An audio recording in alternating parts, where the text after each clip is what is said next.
Buenas tardes, boa tarde. Thank you so much for being here. I know we're running a little late on schedule and we've flipped around some of the presentations, so thank you so much for sticking with us and being patient.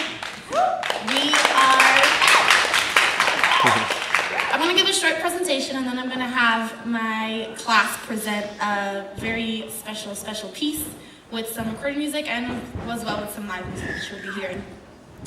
So my name is Marina Magalhães. I am a third-year World Arts and Cultures major with a Women's Studies minor here at UCLA. And Call and Respond is the name of my presentation. So I want to try something out with you really quick so that you can start becoming familiar with this idea of call and response. So I'm going to do something and I would like you to repeat it.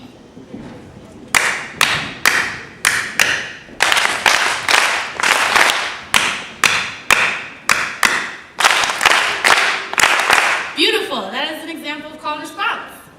And for those of you who don't know, that is the basic rhythm in salsa. It's called the salsa clave. And it has a lot to do with what I taught in my residency at Linwood High School. So I taught samba and salsa at Linwood High School for about 16 weeks in Mr. Nadal's dance class. And though samba and salsa are traditional techniques, I approach them in a very non-traditional way. And what I mean by this is that I was dealing with questions of cultural dance. In dance education, we hear a lot this word, cultural dance. What is cultural dance? And for me, it was really important to move beyond the dichotomy between social and concert dance. Social, traditional, or cultural dance, all of that meaning kind of the same thing, meaning dances that originated in social environments, in public gatherings, for streets, for parties, that kind of thing. And concert dance being more formal, codified techniques that are learned in the dance classroom and taken onto the stage and are made for the stage. So I was trying to move beyond this dichotomy between social and concert and really start to challenge the notion that cultural dance equals ethnic dance, really trying to recognize all dance as having cultural value. So this is a look at my residency outline, my curriculum that I planned out at the very end of fall quarter this year. As you can see, it's very extensive and it went through many drafts, and it was really important for me to reach something that was that really gave something of value for the students to learn.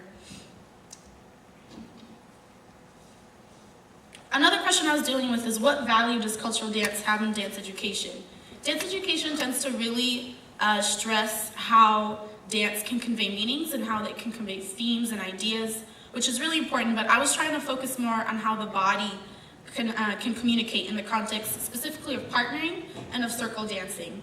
So our first unit was Casino Rueda Salsa, which you can see in this picture is an example of a small little circle that we presented to the class. And in Casino Rueda Salsa, partnering is the foundation, and there's the leader and the follower in the partnership, and the leader and follower constantly communicate through the push and pulls of the hands. Another unit we studied was Samba de Roda, and samba is a traditional dance technique from Brazil, country which I am from. And samba is danced also in a circle, like rueda salsa. However, it is not in contact partnering. It is danced as an outside circle, and then within the circle, we have one or two dancers that are constantly communicating with each other, responding through dance improvisation. So this took me to my final question, which is, how can movement be used as a tool for understanding and enacting progressive ideas? I realized that by having the students engage in all of these, in these both dance techniques of salsa and samba, they were actually engaging in these much bigger and much more important ideas of partnership, of community, of individuality, of self-expression. And this is a look at all of my units that we did, and as you can see, the final unit is choreographing a pan-Latino dance, which involves a pan of salsa and samba and fusion of all of that, which you will be seeing very soon. And something that was really important to me in looking at the units was in Rueda Salsa, we look at partnering and we see that we have the role of leader and follower. And it's very important to look at that in the dance technique with the pushing and pulling of the hands, but it's also important to connect it to these larger ideas of what makes somebody a leader, what makes somebody a follower. And in our classroom, it was really important to break down the gender lines between that, since men are usually seen as leaders in the dance form and women seen as the followers. In our classroom, many of the women had to be leaders since we didn't have enough males. And actually some of the men did choose to follow, which was really incredible. And then our second unit was transforming rueda salsa, meaning it was really important for me to have the students really be able to have the material accessible and relevant for their lives. And we did this by using bilingual techniques, making the salsa rueda calls English as well as in Spanish. And also, which was really important, was the students got to create their own calls with their own names to really affirm their individual identity within the community circle. This is an example of a samba handout that I handed to the students. And what was really important for me in the samba unit was to really show how diverse samba is, and to also show how the diversity of samba really reflects the diversity of the Brazilian people. And it was really important to me to stress how by studying, that samba is actually more than a dance or song, it's a culture, and by studying it, we are able to study the histories, beliefs, and values of the people which it emerged from, in this case, the Brazilian people. And these are some more pictures of our fabulous Linwood students who you'll be seeing in a little bit. And I just had this very last slide just because I was a novice teacher coming into this. It was my very, very first time teaching ever. So it was a really heads-on, dive-in experience, which was interesting to say the least. But something that I learned that was really, really important for me to learn was to really keep it simple. I realized I was dealing with these really loaded, conceptual, progressive ideas, but actually that the most effective way for the students to engage in them was through the actual movement itself, through the dance, not through any of the scaffolding, reading, or of the activities, whatever. It was through the movement. That was the most effective and powerful way for them to engage in it. And it was also really important for me to find an entry point for them to be able to connect to the material. And we did this, again, through bilingualism, but also by, connecting hip-hop history to salsa history, which are very, very similar, and by finding hybrid music that incorporated samba rhythms and some more contemporary rhythms that they were familiar with.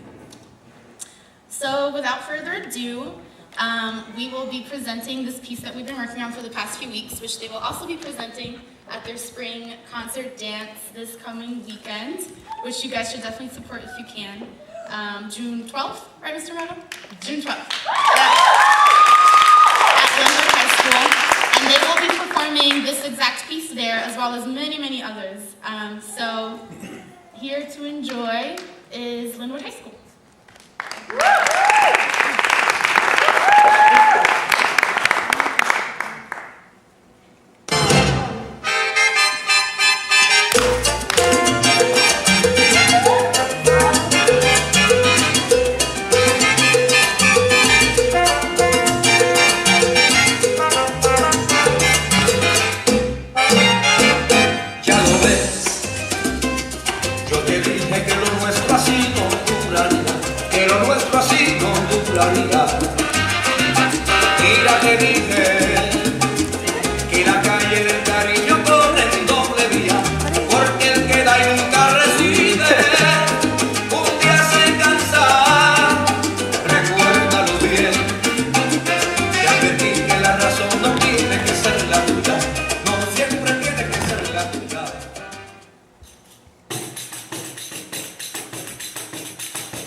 for taking me under his wing and for making everything so much easier. I thank you so much for all your experience and your knowledge.